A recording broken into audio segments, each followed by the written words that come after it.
some of the things I want to share with you. I was raised in southwest Idaho. My parents gave me an incredibly excellent start in my life, which I appreciated very much. But I quit school at age 19, unfortunately. My reasoning was, I'm smart enough to get a job. How much smarter do you need to be? And with that shallow thinking, I quit school, age 19, and got a job, went to work. A little while later, got married, started a little family, and I'm struggling and, trying to do my best. But it seems like each year I'm falling just a little bit further behind. Finally, age 25.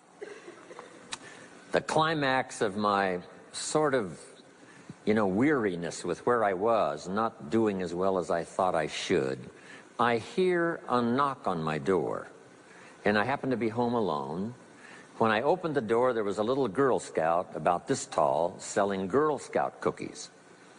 And she gave me the finest sales presentation I've ever heard. Girl Scouts around the world, no better organization.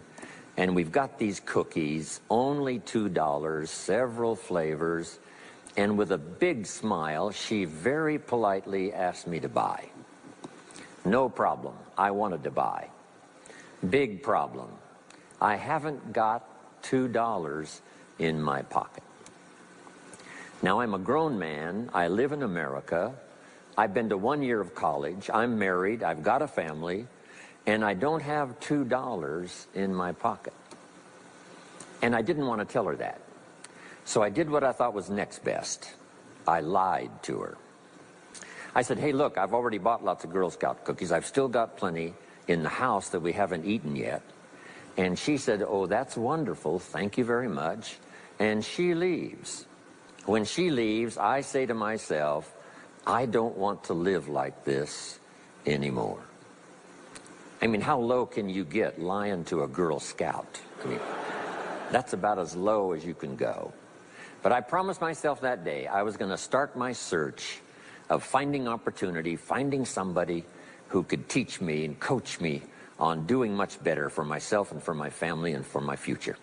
And shortly after that, I met a most extraordinary man, very wealthy, but a friend of mine said, you got to meet this man.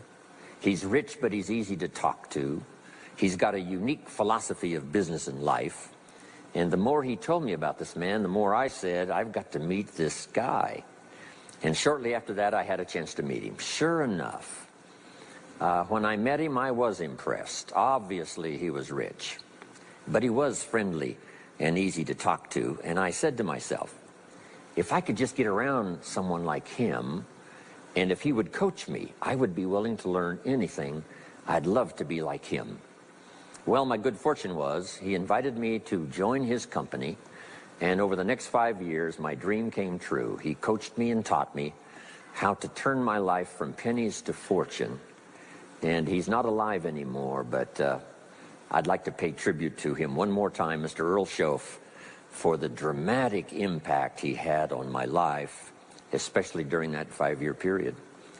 And so my whole life turned around. I made my fortune by the time I was 32, starting at age 25. And some of the ideas that I want to share with you today came from that 5-year experience. Then from there, I got into lecturing and giving seminars, and I've written a few books, and my career now spans about 41 years. But I'll never forget the impact this gentleman had on my life with a few simple concepts